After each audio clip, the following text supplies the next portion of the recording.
Good day. Here are the headlines from the Philippine News Agency.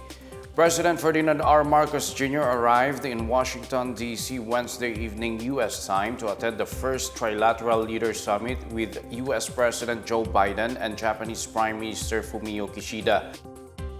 Marcos and his delegation arrived at the Joint Base Andrews Airport in Maryland for a two-day visit, according to Communications Secretary Cheloy Garafil. The historic summit seeks to enhance economic and maritime cooperation between the Philippines, Japan, and the United States. The meeting also aims to address challenges in the Indo-Pacific region, particularly upholding rule of law, security, and freedom of navigation in the South China Sea. Before leaving for the U.S., Marcos said that he would also explore ways to improve cooperation in the areas of infrastructure, semiconductors, digitalization, as well as cybersecurity, critical minerals, renewable energy, and defense and maritime cooperation. Marcos will also meet with U.S. business leaders to encourage them to invest in the Philippines. Philippine Ambassador to the U.S. Jose Romualdez said the Philippines can expect about $100 billion worth of investments from the U.S. and Japan in the next 5 years. As of January 2024, the U.S. was the biggest recipient of Philippine exports, with about $902 million worth of total exports, followed by Japan with $869 million. Meanwhile, Japan was the second largest importer into the Philippines with $789 million, behind China at the top spot with $2.65 billion. The U.S. came in fifth with $671 million. The United States assures that it will continue to deepen relations with the Philippines so long as President Joe Biden remains in his post. White House National Security Communications Advisor John Kirby said the relationship between the U.S. and the Philippines is important and relevant amid the ongoing issues concerning the South China Sea.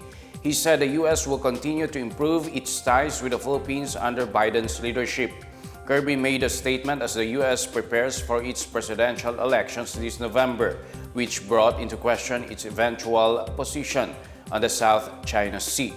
On the other hand, Philippine Ambassador to the United States Jose Romualdez said a change in administration is unlikely to affect Washington's foreign policy. Kirby, meanwhile, said China should not overreact to the quadrilateral maritime exercise conducted by the U.S., Japan, Philippines, and Australia in the West Philippine Sea last April 7. He said the activity in the Philippines Exclusive Economic Zone is about maintaining freedom of navigation and adherence to the international law. He also urged Beijing to follow the 2016 arbitration rule from The Hague, which upheld the Philippines' sovereign rights and jurisdiction in the South China Sea. The Philippine Statistics Authority reports a drop in the country's unemployment rate to 3.5% this February, down from 4.8% in February last year. PSA report states that the number of unemployed persons aged 15 and above was estimated at 1.80 million. This was lower than the 2.47 million in February 2023 and 2.15 million unemployed individuals in January 2024.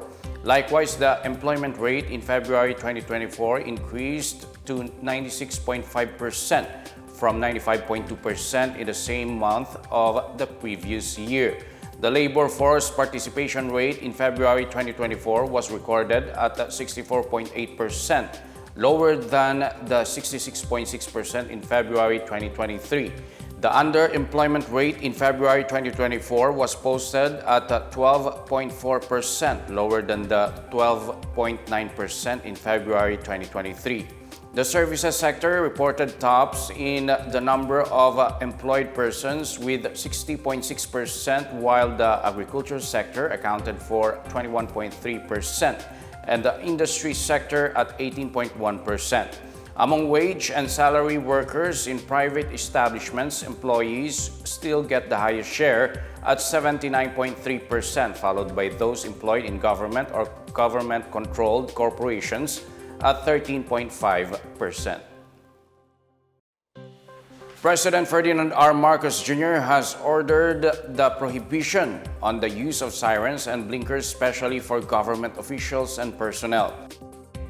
Under Administrative Order Number 18, signed by Executive Secretary Lucas Bersamin, the President said the unauthorized and improper use of signaling or flashing devices will be dealt with following applicable laws, rules, and regulations.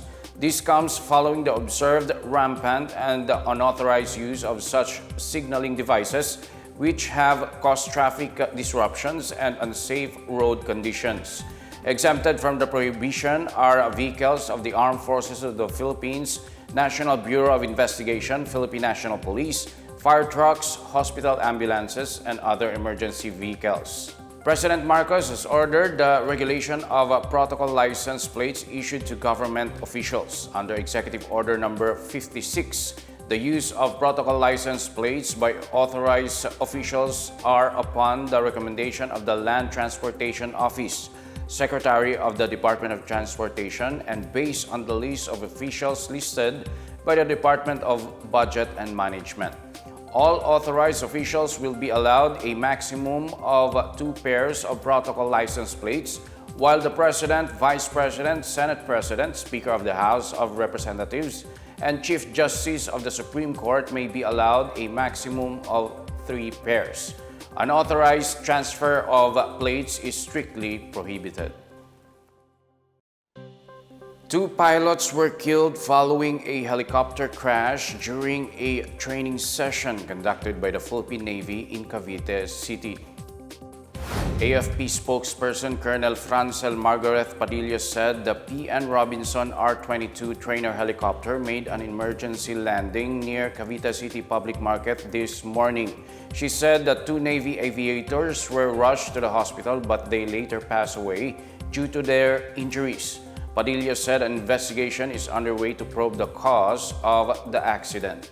Police Regional Office 4A said the 36-year-old male pilot and the 27-year-old female co-pilot were assigned to the Naval Air Wing in Sangli Point in Cavite City.